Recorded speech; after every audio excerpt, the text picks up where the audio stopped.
Everyone, Ashton here. Before we get to our speaker, I want to introduce our new video series. Each quarter, I will be releasing a video interview with leading voices that represent diverse cross-sections of communities, cultures, and people. You'll hear from them firsthand their own experiences, motivation, and expertise. It's our goal that this video education will bring value to your interpersonal interactions with your peers and give the highest quality of care to our residents and patients. Hope you enjoy.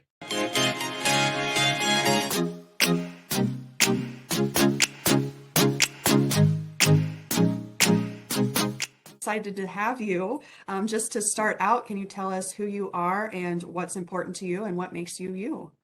Yeah, absolutely. So my name is Sadie Red Wing. I currently am a graphic design professor at OCADU, and that is here in Toronto, Ontario. So I am on campus, it's downtown. So you might hear a little bit of just traffic or stuff that might be going on within the downtown area. So I apologize for if that might cause some distraction, but I am coming into this conversation as a professor, particularly in the realm of working with Indigenous design in knowledge, and then working within a campus or university or even a workspace around and bringing Indigenous inclusivity into a space. So I'm super excited to share more about that work and how this conversation might be helpful in the future.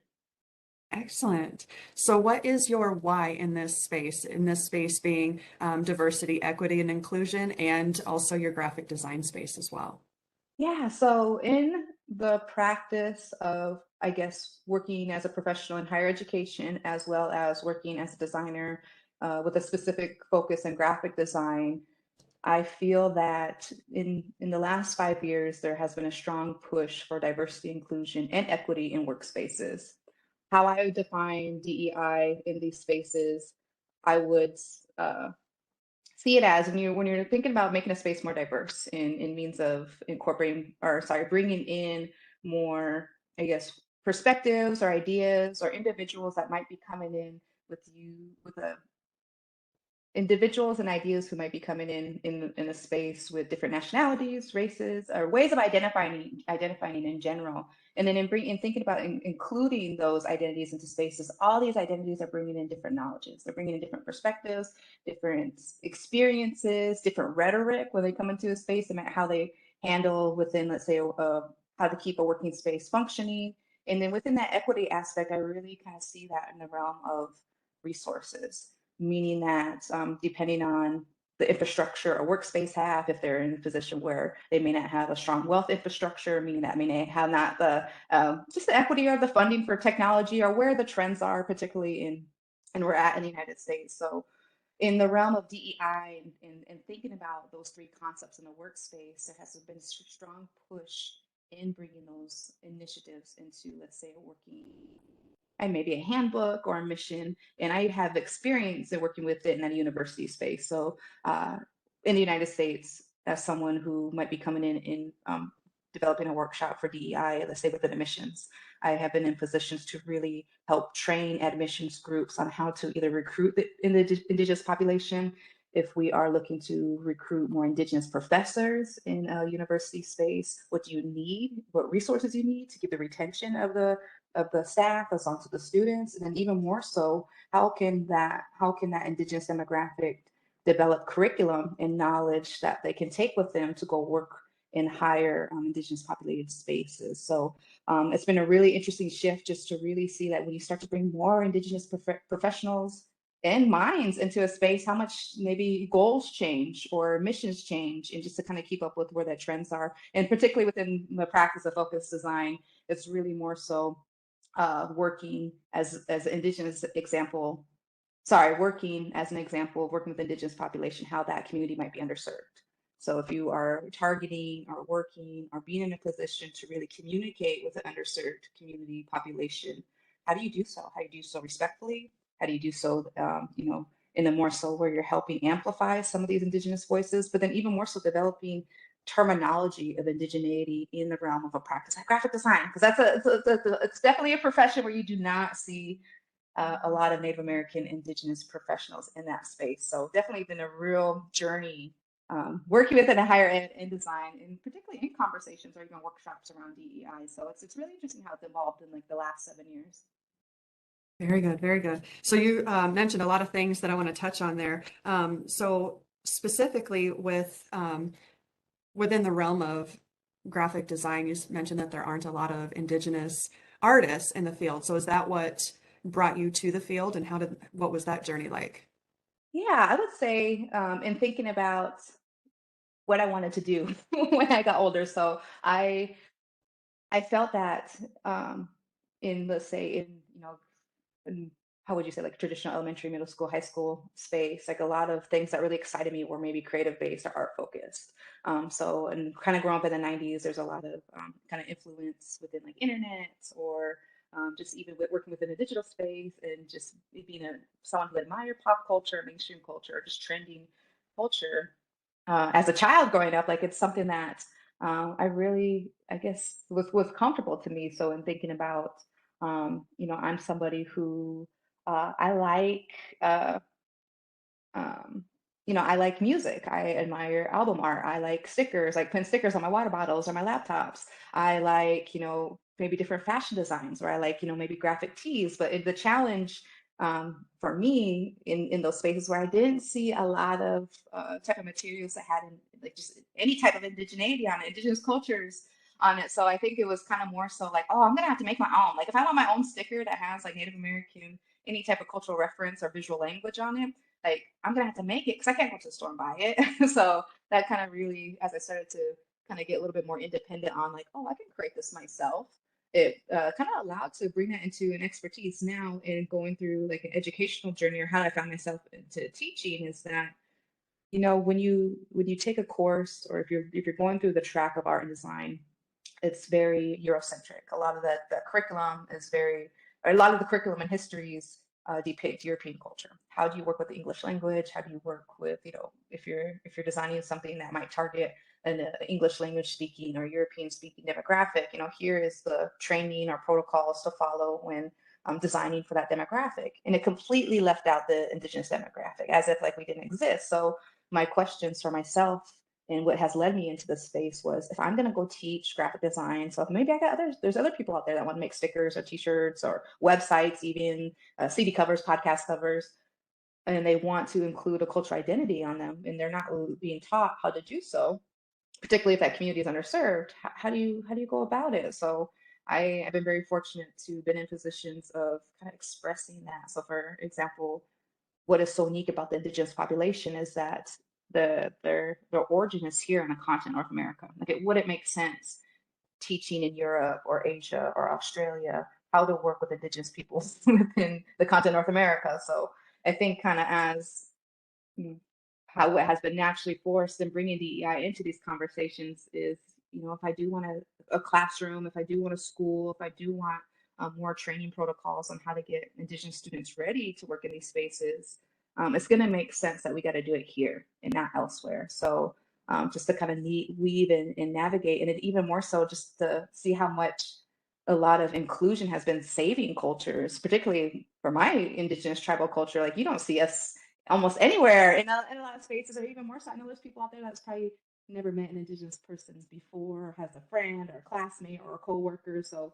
just to even think about those experiences, I have to really be mindful on how much education plays a part in our interaction and in our competencies when working with these different demographics. So I just feel like design and graphic design has been a good structure of, how do you target a community? How do you work with a community? How do you study a community? It doesn't necessarily have to be Indigenous community, but just a means of your research and your motives and your initiatives when you're working with different demographics. There's got to be some respect, or there's got to be some type of training that allows so that when you're coming in learning, and you're coming in the means of flourishment and empowerment. So, and it's been really interesting to see how that has been played in realm of higher education for art and design.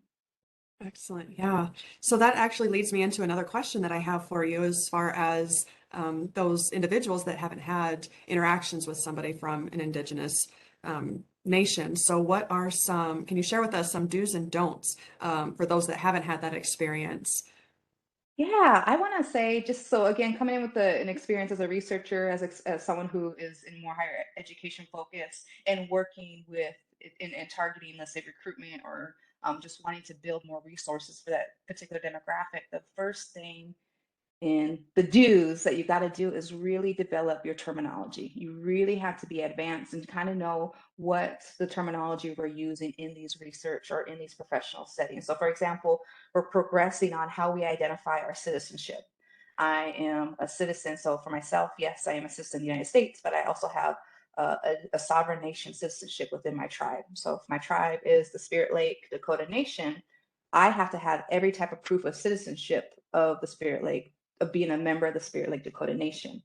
So if I'm expected in this country to have that proof, whether it's like a tribal ID card or some type of birth certificate that shows blood quantum, then I should be treated in this continent as if I come from a different nation. So in thinking about, there's such loose term, or there's still a lot of loose labeling of this demographic when you hear the words like American Indian. So the don'ts, just a means of how we're progressing and how we talk about these nations. So I would say, please start straying away from using American Indian, even Native American. What I feel like where people are missing the mark, or what's going over people's heads, is that when you're bringing Indigenous people into a space, we're coming in as if we're coming in from a different country. Our country might be a little bit small. If you've ever seen the map of reservations located in the United States, if you can start transitioning from saying reservation to nation, it might really help develop, just greater protocoling and how you might work with either particular, I guess, audience or community. So just even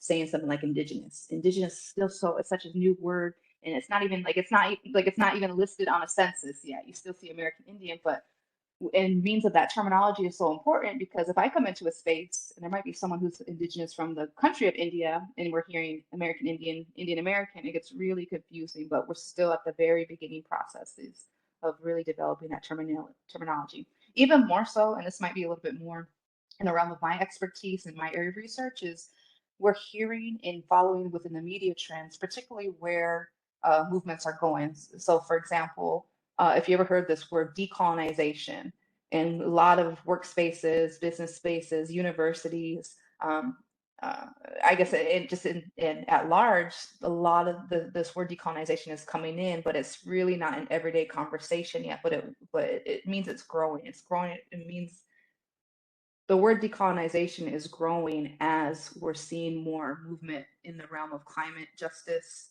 global warming, or the harms of how destructive we are to land, which is affecting like our everyday lives. So if you can get a greater understanding that indigenous nations within the United States, they have strong goals of having their land rights, particularly the care of their soil, it might open up non-Indigenous people's minds and thinking that, okay, when I bring an Indigenous person into the space, I'm bringing in a perspective where I'm thinking that I come from a nation that has a responsibility to preserve soil. Now, how does that expertise play into, let's say, health or government or law or teacher? So again, it's kind of really that bridging where you kind of got to get out of this notion that we're in this movement of retaining land rights, also in thinking about our nationality, but hopefully, and we can talk about this a little bit more so too, is that we want as an Indigenous person, like I want to be recognized as if I come from a different country. I don't get that impression yet, just because a lot of people aren't experts in all the 600 tribes in the United States. So I think again, we're still at the really learning point of really breaking away of relying on terms around Native American, American Indian. I know this weekend is like Native American, or next month is Native American Heritage Month, but just in really practicing of what the word Indigenous means, what knowledge comes from that, and then where we're going in bringing Indigenous perspective into a professional setting space. So it's still a new concept. I even know for myself, because again, if you are unfamiliar or you don't have experience interacting with Indigenous people, it's still a new form of communication. And then I don't want to get into much of the American history context of everything, but what is so beautiful during this time is there's a lot of progression and movement for flourishment. Wow, yeah, that's you hit on a number of other things, of course, but you mentioned the lands and the maps. So you are actually part of a workbook called Do the Work, an anti-racist activity book. And in that, there is a link that shows the maps and the treaties on the lands across the globe, which is incredible. So we'll include the link so that everybody can take a look at that. But that's incredibly interesting and educational to have that available as well. Are there any other things that you want to point out now that I mentioned that book? Do you have anything else coming up, or do you want to talk about that book as well? Yeah, so I can give a little bit of insight on what that book is. So there's a gentleman, a comedian, and just a great activist too. He has his own TV show on CNN, Kamau Bell, and he has a great working relationship with Katie Shantz, and they collabed on this book called "Do the Work," and they do a really good job at developing a tool, if that tool is a book, in a way that is engaging, in that the way that is communicated. So if you get to see the book, there's a lot of beautiful illustrations. Sometimes they're a little bit satire, if you're familiar with like little Saturday Night Live culture, but just really kind of painting a picture of like just visual representations of when we get into spaces when we talk about DEI, like what does that look like? And what does it look like when someone could be inclusive, or if someone wants to self-identify in a unique way and they want to be a key component in a working space, like like how does that, sometimes if we're in a little bit more of a conservative space, we're not used to so much diversity, so we may not know other people's opinion, or we may not know other people's just ideology on the subject material. So what I like about Kamal and Katie is that when you bring in some of these more complex levels of thinking, or if it's something that's really new to you, one of the best ways to kind of educate and learn something a little bit new is probably something that might have a little bit of humor, or just like a little bit visual engagement to it. So the Do the Work does a really good job at either just visually showing just the beauty of creativity when you bring diverse minds into a space. I was contracted in that book to really speak on the land acknowledgement. There's many universities, there's businesses, companies, nonprofits, or just even sometimes states have uh, I don't think it's like a mandatory, but more and more places of business are giving land acknowledgements. You go to a professional development conference, you go to a museum, you might hear a land acknowledgement. So, because that's a new concept in a lot of these spaces, and some people may not understand why you need a land acknowledgement just yet. But in that book, it really prefaces, or my piece in that book really prefaces, why that's important. Again, if you are not in the mindset where you're recognizing the Native American tribes of the United States as nations, how do you do so? So there's like a panel on there if you get a chance to check out the book. Like there's like comic book panel, and it says, what would the world be like, or not the world, but maybe what would the United States be like if, for some of us, I get up, make our coffee, we turn on the news, like the news broadcaster gave a land acknowledgement. Or if you're Amazon Alexa, you ask Amazon Alexa the time, what time is it in Denver? And they will say, well, in this territory, in this look, either depending on you, or I guess depending on the region, the tribal territory, like, could you imagine all these things that we interact with every day?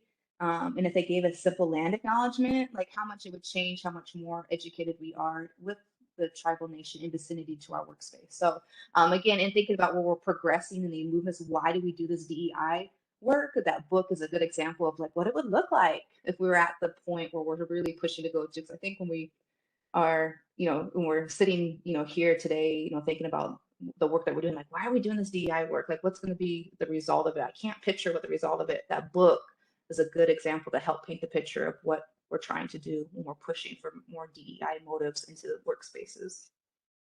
Very good, very good. So, what could we do as individuals to further our education and understanding of Indigenous nations historically and even today? Yeah, I would say so. This is a little bit more of a complex question because depending on where you live at in the United States, there's going to be more resources than others. So, for example, knowing if Care Initiatives is located in the state of Iowa, the state of Iowa does have federally recognized tribes. They do have working Indigenous nations. But in places like, let's say, within the Metro City Des Moines area, there isn't necessarily much opportunity to like visually see Indigenous culture. And you don't necessarily see it every day. So I can understand where it's kind of hard to really learn about the culture when you like go on in your daily life. You don't see it when you go to the grocery store. You may not see Indigenous culture. Like when you're going through a fast food, like there's not like much, modern stuff like fast food joints. Like there's no Indigenous fast food joints. Like you can't go into Walmart and get Indigenous, some more like Indigenous labeled foods. So there's challenges if you don't live in a let's say if you don't live in a space where there's high indigenous population rates. It might be a little bit more challenging seeking resources. I know for a fact that the state of Ohio has 0 federally recognized tribes, but there's institutions like Bowling Green State that want to implement more, indigeneity into, let's say, their curriculum or within their working space. So they want to work with tribal nations outside the state of Ohio. Well, how do you do so? So again, it's unfortunate that we're just not there yet, where a lot of places can go to, let's say, an indigenous government and work with them. But if we can start, again, this is why I like working within graphic designer design, is that hopefully we can start inventing more resources to do so. If you are in a, so for example, let's say that I'm in Des Moines, maybe, maybe I either have a family member, or maybe I'm somebody who went to like the University of Iowa. University of Iowa may have strong Native American community centers, which allows for, history and education, but that may not just be it. I know PBS does a really good job at trying to provide, just public resources during Native American Heritage Month. So for documentaries or just, interviews or even kid shows, sometimes that highlights the culture. But again, like it's kind of more about if the state of Iowa or the city of Des Moines had a relationship or a working liaisonship with an indigenous nation, there might be better opportunity to go out and learn, but we're just not there yet. Hence the importance of needing to start somewhere now. Maybe it's just we need to get more indigenous people to work in positions, or to be at a position to work like with the mayor of the city. But again, we have to, working as an educator, we got to get that stuff in our curriculum to get students ready to enter into these workspaces. So if you are somebody who's struggling to just learn about indigenous culture, you're really interested in it, you didn't get it in your high school or college level, I would definitely say I can share some links, but in the means of, if you can, get online, maybe Google, or if you can get online or look at there's nonprofits groups out there, indigenous groups that are really doing their job and using media and explaining what sovereignty means. Right now, I'm working with a organization out of Minneapolis, the Native Governance Center, and they are building more toolkits and more resources for places of business to really get a greater idea on what indigenous sovereignty means and how that plays effect into my company or my university's role. They have the Indian Collective. They have the the site reference and I do the workbook, nativeland.ca, I believe. Again, we'll get these links ready to share, but there's resources online that nonprofits are doing great work for the whole nation. But again, they're not at everybody's, I want to say fingertips, but not everybody has access to them. But in order to get access, you got to start asking the question, like, yeah, how come I don't know much about the tribes and the nations in the state of Iowa? And I think we might get into in a later question on how we can really go about, pushing some of those questions a little bit further too. Yes, absolutely. So something that you've touched on a couple of times is attracting Indigenous employees. So what would your recommendations be to hiring managers and even to our organization to attract Indigenous employees? Yeah, so again, it's depending on where you're at in the whole nation, it's different. So in comparison to, let's say, Iowa versus Arizona, this Phoenix, Arizona has high indigenous population rates within the area. So there's more indigenous populations at, let's say, University of Arizona, Arizona State, businesses and let's say clinics, when talking about Indian health services, they have strong indigenous populations in their workspace. You may not necessarily see that in, like, let's say, maybe eastern Nebraska, Iowa, even more so you get down to Missouri. Of course, that could do with displacement, or just even more so just the pushing of indigenous populations from that group, or just even if how much boarding schools plays effect in that aspect. But in thinking about how we're trying to think about recruiting more indigenous populations into workspaces, or just even to get more students into universities, is in thinking about asking, like, why would I need more indigenous population in my work environment? Either that could be, in some sense, maybe we just want to get more, and I hate to say it like this, but we can kind of talk through this a little bit more. But just to think about data, if you are somebody who might work at a space and your data doesn't show that the demographics within your workspace is diverse enough, you might start looking at, well, what other demographics can we reach out to that might be helpful to work in this space? If you are a business space where you're looking to recruit more Indigenous employees, or you're a university looking to recruit more Indigenous students, you got to think about, how do you keep the retention of them? So if I, let's say at Care Initiatives, I want to bring more Indigenous employees in the space because I might, there might be facilities that have Indigenous patients. And if you are somebody that is unfamiliar of either their ideology or maybe their expertise of what they're bringing in as a sovereign individual into a space, that would be an opportunity to really kind of empathy is not the word that I'm thinking of, but just really thinking about how much more training our staff could use when working with, let's say, an Indigenous individual. And usually the question would be, well, why would that individual be different than any other patient? Or why would that patient who is Indigenous be different? There might be a few things, meaning that, again, if you're not familiar with our politics, if you're not familiar with how our government systems run, if you're not familiar with the history, particularly around our boarding school, you may not be familiar with this concept of historical trauma. And again, think about the historical trauma for a demographic at mass wide. So I'm gonna circle back to this because in thinking about if I'm an educator, or let's say I'm wanting to get Indigenous students educated so that they can take a job at a space like Care Initiatives, they might come into that expertise like, okay, well, I know how to work with elderly who have experience with historical trauma in this particular way. So for example, if depending on how your space of employment collects data, or how they are keeping up protocol to make sure that they continue to function as an organization at whole, it does reflect on how maybe you interact with patients, or maybe the success of patients. Or again, like I'm definitely not in the health realm, but just really thinking about like my students would thrive at working with patients who may be uncomfortable working with, let's say, white professionals. One of the reasons why it might be uncomfortable for, let's say, working, let's say, in a retirement space and thinking about the age group of those who are participating at a retirement home.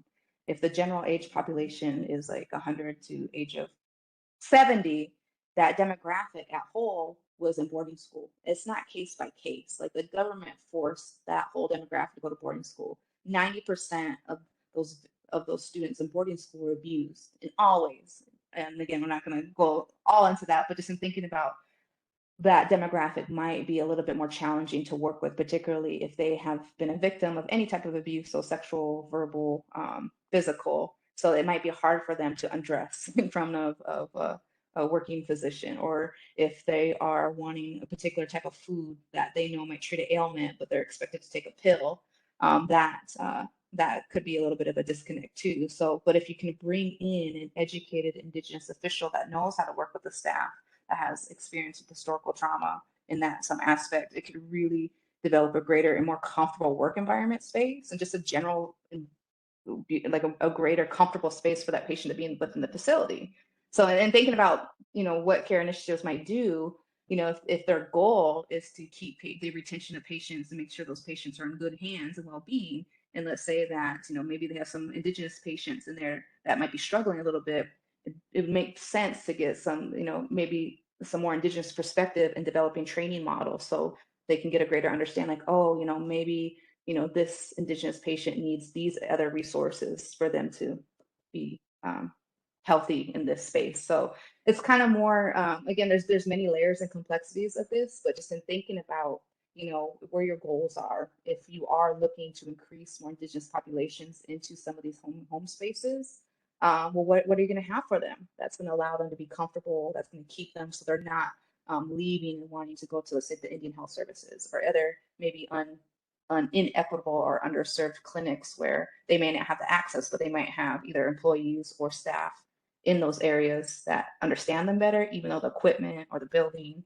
or just, I'm trying to think of other logistics to keep a facility running. So in my experience in visiting a Care Initiative space, their care centers are very beautiful. They do have good, good equipment, good quality, but sometimes maybe that Indigenous patient might need additional assistance in X, Y, and Z. And that's where we want to get the staff educated into these spaces so that they can handle them. And it doesn't necessarily have to work in the realm of health. That could be within government, within, again, getting, students ready to be teachers, ready to be governors or whatever. It's just kind of more of like, if your current model isn't working and you are pushing to be more diverse in these models or be more inclusive, there's going to be different types of, I guess, resources that might be needed for, depending on or how am I trying to say? Like you might, yeah, you might need some additional resources to work with a patient, even if it's not necessarily case to case bias, but or case to case situation. Um, sometimes if we're the beauty of bringing in more diverse minds into these spaces is to kind of see like, ooh, maybe if the practice we've done in the past is a little bit harmful, maybe there might be another ideology or another way of thinking about something that might be a little bit more fruitful, might be a little bit more sustainable, might be a little bit more accepting, or making the workspace a little bit more comfortable than what it was done in the past. Incredible, incredible. So one of my other questions for you, and maybe there's nothing else that comes to mind, but how can CARE initiatives provide a more inclusive space for our Indigenous residents or even our Indigenous employees? Yeah, so what would be nice to really see, and again, like I have this, I work in graphic design and I work as a professor, so it might be a little bit different. So how I'm envisioning the workspace might be a little bit disconnected with the Care Initiative employees that might be watching this, but just I'm really thinking about, Care Initiatives. They really want to start to bring more Indigenous staff. This Indigenous staff is really going to bring in, you know, competencies around sustainability, around how we can be more healthy without reliance on, let's say, not a substance, but like a reliance on maybe westernized medicine, or just really even thinking about how much community involvement plays a factor. So when I think of care initiatives, I think about all the levels of working within different type of facilities, or helping different type of age groups, or just in that aspect of care. And if you're bringing in Indigenous staff, they might be wanting to really be in a position to research more, like how can we use a little bit more natural remedies, natural medicines, or just natural, maybe it might be different types of teas that might cure different types of ailments without even like forcing a pill on somebody that might, devastate their kidneys, or, something like these are the areas of the trends where students are really trying to push, there's a lot of beautiful natural resources here in the United States that we could be cultivating and bringing into some of these health facilities. So we're not necessarily relying on a particular thing that we consume that can be devastating to our bodies. Another thing that could be introduced when bringing more Indigenous peoples into space is how much community plays a part. I think why you may not see a lot of Indigenous representation, let's say at a retirement home, is because there's a whole cultural notion on how we take care of our elderly. So if we're, and I'm kind of stereotyping or informally kind of generalizing this idea, like if I'm going to a retirement home, like I'm seeing elderly individuals isolated, like in a room, or just in thinking about like if I walk through a clinic or I'm going through a hospital, anywhere. And sometimes that's not the norm for some of us. Like and think about community space. What would a facility look like if there were multiple age groups working with the elderly population? So it's not so structured like a dorm, or it's not so structured like a military base, as a hard, not the best example, but just kind of really thinking about, if you want to see more community in a space, you might want to work with somebody who comes from a tribe, or comes like that. What is so crazy sometimes is that anytime that I come into a space and I'm Native American or I'm Indigenous, I am an expert on what a tribe is. Like I'm an expert on bringing in a model of how a community functions. That's a little bit different than like an individualized Western research framework. So it means if you're bringing in an Indigenous employee, they're going to be an expert on what a tribe is. How do you make the community function? So I'm thinking about the relationship to DEI. You're talking about levels of the community, how community functions. We're tribes. We do that all the time. And so it's just like, sometimes we just don't think about that, because when you think of the word tribe, you probably already have like some other notion. But if you switch tribe with the word community, we're experts in keeping a community functioning. So just even like, again, kind of going back to that aspect of terminology, and thinking about, okay, if we're really trying to develop more community in my workspace, what are some frameworks to go by? The unfortunate thing is just U.S. education doesn't formulate indigeneity in those aspects. So that's where some of like you bring an Indigenous professional into this space, they might be bringing a framework on how to work with community, how to use more natural resources than unnatural resources, or just even that historical timeline, or how you work with patients that have historical trauma. So if you're needing resources in those aspects, that would be a goal of why you might be recruiting more Indigenous employees. Yes, excellent. That's incredible, incredible information. So what are some ways that we as individuals or even as a company can advocate for Indigenous people? Yeah, so like I said, in the work that I do as a graphic designer, I'm really in thinking about the output of where I hope my students will be working.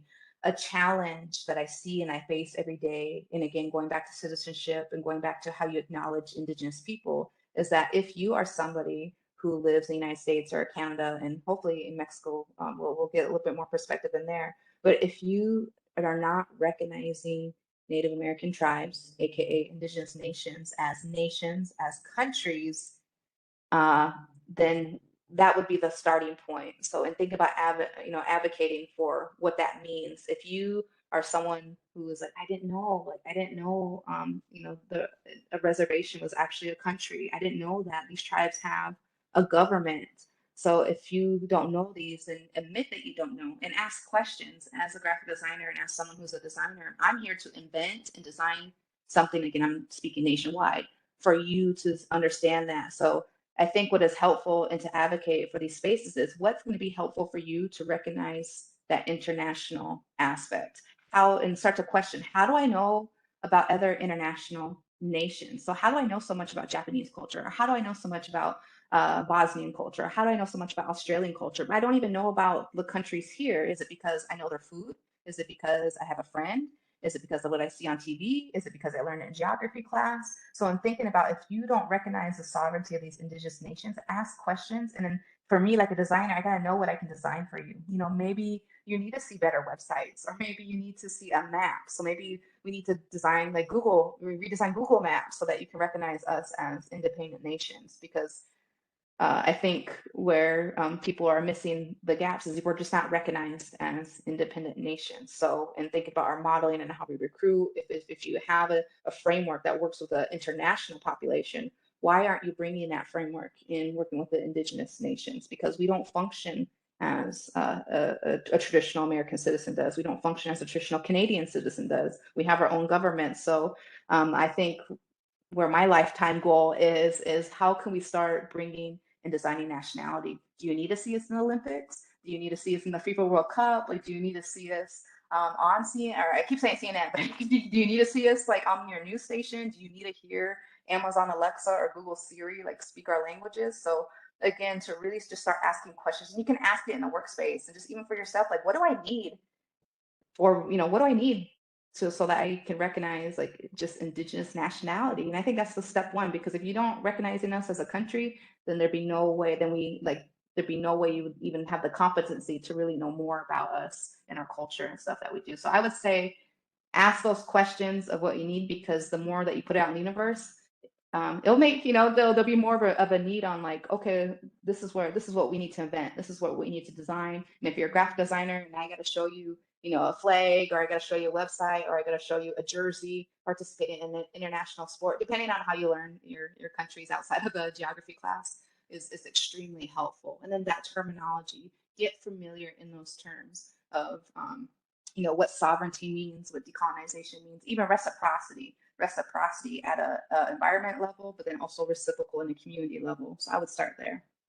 Incredible. Thank you so much. And this might be a redundant question, but I'll ask it anyway. What can we do to honor Native American Heritage Month in our personal lives?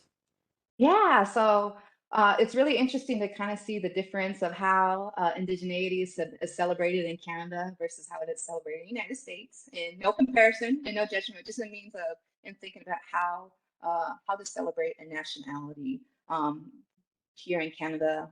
Well, let me give a little bit of a context to where I'm going with this answer. What I've experienced in Canada, and particularly seen in the news, is there's the policies around truth and reconciliation, meaning that any of the harm or devastation that the Canadian government has done to the Indigenous nations, they're acknowledging that they did wrong in the past. And one of the first things that they're doing nationwide is returning remains of victims from residential schools. So they're repatriating human remains back to Indigenous populations, to their Indigenous population origin, and they're acknowledging like that is a new step of grievance, but it's seen in the media, is celebrated, and even if it is a day of like for grieving for those kids that didn't make it past that boarding school, at nationwide it is being celebrated. how that is shown on, TV shows, how that's shown on social media, promo materials would be where my expertise would come in, and how we design and work with that demographic without using stereotypes.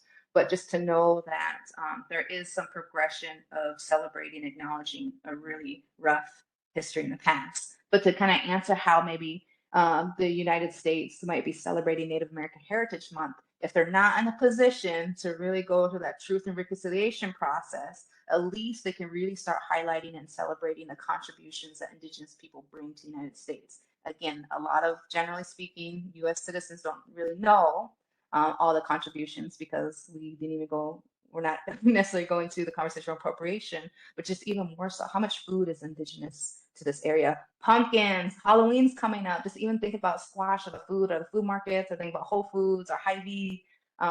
There's so much.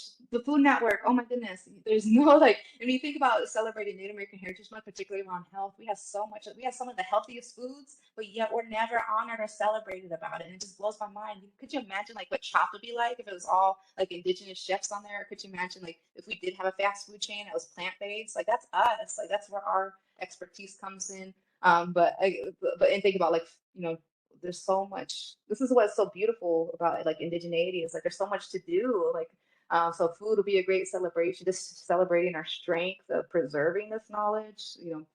Through genocide in the past 200 years within that Midwest area. Just a lot of beautiful languages. Our fights to like keep ecosystems alive. Like people just think about like how much tree knowledge, or how much knowledge we have of plants to clean the air, that's contributing to like just climate change and global warming, or just even like ecosystems, like fighting to keep like salmon or animal or game, or just keeping things fruitful and thriving and sustainable. Sustainability is like our main thing. And if you don't understand that, if you're not grasping it, if you just are distracted by what our culture looks like the headdress, you're missing out on all our beauty. You're missing out on why we're wanting land rights to preserve soil, because that soil is definite when it comes to ecosystems, food, and just stability, and just all, just keeping the planet alive. So hopefully in the future, I hope the United States is really celebrating that. Our knowledge of Indigenous people, it's all about good health, and it's all about being positive, and it should almost be celebrated like Earth Day, to be honest. And hopefully it goes in that direction versus just, staying around conversations around sports mascots, or, why you shouldn't wear a headdress at Coachella. Like there's a lot more in depth that people just overlook, and it's just crazy that, that we don't see it. But food's always the main one. I wish we could highlight our food more. So with that, do you have a favorite recipe or a favorite dish that you would like to share? So I do like pumpkin spice. No, I was kidding. Like I do like Starbucks pumpkin spice. That's probably one of my favorite. But no, just in thinking about for myself, I originally come from South Dakota. South Dakota is very strong meat culture, meat and potatoes, but anything within like buffalo meat. I love buffalo meat as a meatball in a soup. Like buffalo jerky, anything kind of that's very meat based. I do like a lot of berry based stuff too. Choke cherries can be like within pies, or just toppings for desserts. As we're in this conversation of food, it's just kind of really interesting, like how much I would wish to see in the future. Like I would love to have a Gatorade that was like a choke cherry flavor. But just in thinking about like it's a little bit more easier to get like berry based stuff in a place like South Dakota. But like I say, if I'm living in like Des Moines, Iowa, I went to high school at Waukee High School, and like I couldn't go to Hy-Vee, and I couldn't like go into the produce and find fruits that are grown in places like North Dakota or South Dakota, but I can get like kiwi or I can get like star fruit or dragon fruit. So in thinking about like what I have access to me, I may not be able to make traditionally a meal that I like, and I can't go get it at a fast food joint, and I can't, go to like a food court and get it. But just in thinking about recipes that have like acorn squash, I love acorn squash, but and I could get that at a store, but the squash culture is a little bit more East Coast. I'm trying to think of one thing that I was gonna say like my favorite, if someone were to ask me like what my favorite meal was, I'd probably say like uh, um, a a Popeye's like crispy chicken sandwich with extra pickles. But just in thinking about like, because this is like a little bit more cultural based, I would probably say probably like a good like buffalo burger, maybe, and then um, uh, with maybe like a piece of pumpkin pie or something. I don't know, like I don't have any particular favorite dish, but just to know that Sure. I like squash. Like squash is so Yeah. good. Oh my goodness. Yeah. And this is the Absolutely. season. Tis the season for squash. Absolutely. Absolutely. Absolutely. Well, I think that's most of all of my questions. Is there anything that we haven't discussed that you would like everybody to know?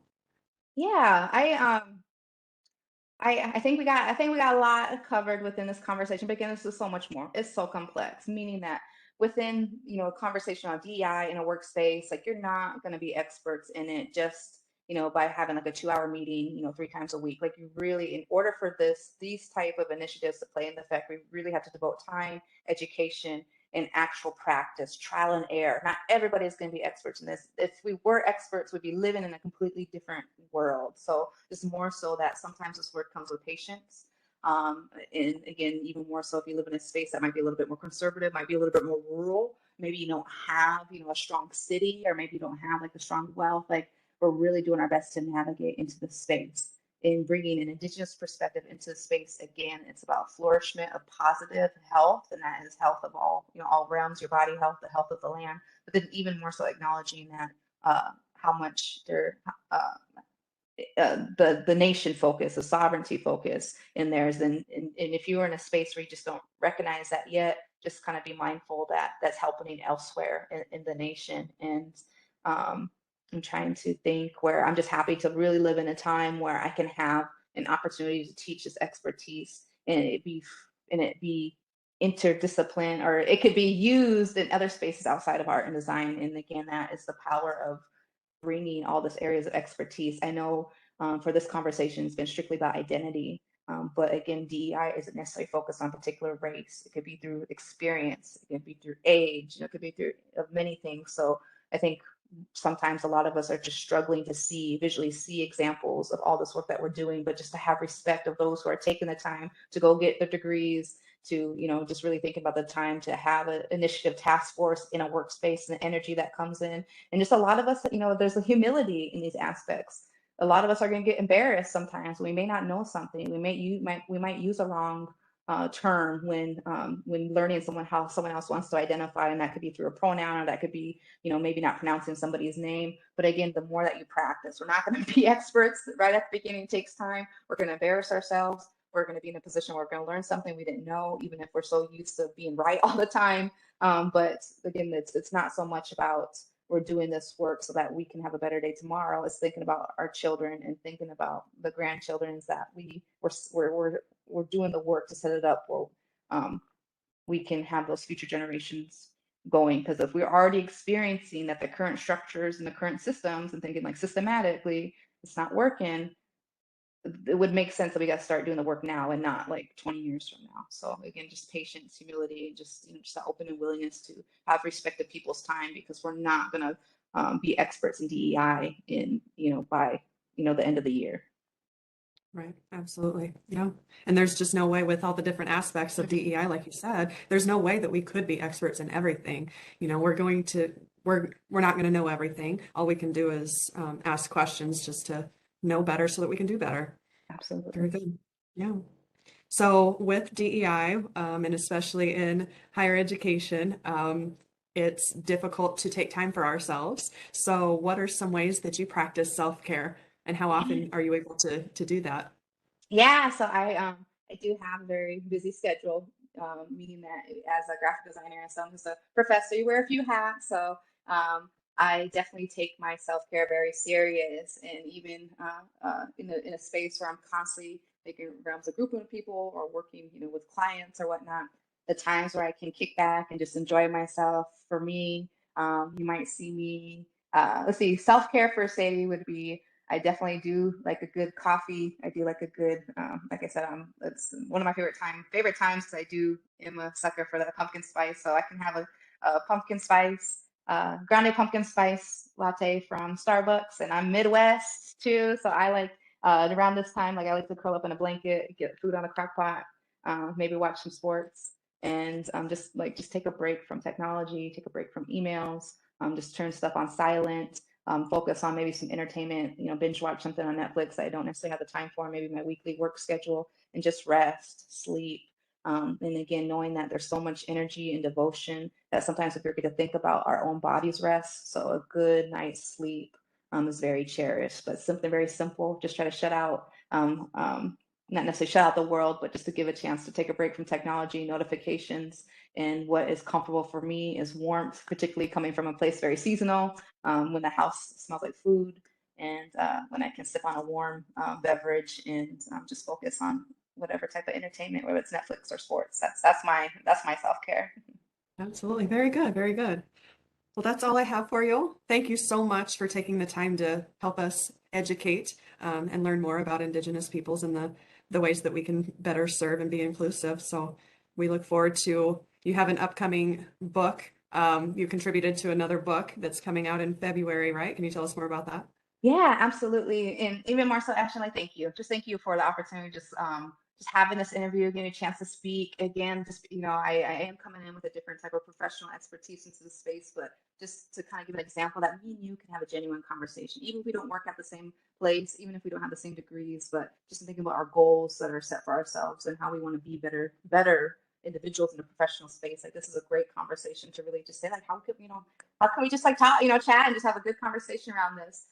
Yes, so I, in the means of along with to do the work, and there's more, and what has been very beautiful is that more and more researchers of color and practitioners are getting a chance to have their books at Barnes and Noble, and one coming out is Decolonizing Design. The content of the book is a little bit more focused on bringing diversity into, let's say, design spaces and education spaces that might focus with curriculum on design or graphic design. Um, and how that might look, or how you might bridge maybe Black ideology with Indigenous ideology, with Chicano or Latinx ideology, but what does that like BIPOC community look like in that space? So Dr. Elizabeth Dory Tunsil does a great job in formulating that book, and just how do you go about the beginning steps. And I can see that book going on into a series, and this is, I want to say, one of the first of its kind as a first Black dean at an institution, and being an author of this book. She said that she wanted an Indigenous person to design the cover of that book, and to take that as a high honor, but then also just know the diversity of that work of this design team that is building out this book is really beautiful. And I have been very fortunate and blessed to be able to design the cover. And when you think about book design, you think about going to Barnes and Noble or the library, you're usually, and they say don't judge a book by its cover, but you are going to be looking at the cover before you necessarily look at the inside the book. So that book is coming out, and again, it might be a little bit more design and education focused, but just to know that an Indigenous person designed that cover and it's going to be sold nationwide at bookstores, it's a huge honor to me. And again, something that hopefully in the future there's going to be more and more Indigenous designers designing more book covers. That could be for textbooks, novels, anything. So super excited for that. And then also I will share with Ashton links of just just other ways of getting to know a little bit more about some of the topics that we talked about today. Because again, you might be in a space where you just don't have access to Indigenous government, or you may not have access to a university that has a strong Indigenous research program. But there's institutions out there that are trying to build more resources to get the whole nation on board on how we can get this terminology and this area of ideology and expertise into spaces that hasn't had it before. So be more than happy to share those links. And again, if anybody has any questions or just wants to learn a little bit more about the work that I do, feel free to always reach out. Everything is my name, social media at Sadie Red Wing, Sadie Red Wing at Gmail. I'm always open up to talk, particularly around DEI and what does Indigenous perspective look like in design in higher education spaces. So thank you. Thank you so much, Sadie. Thank you.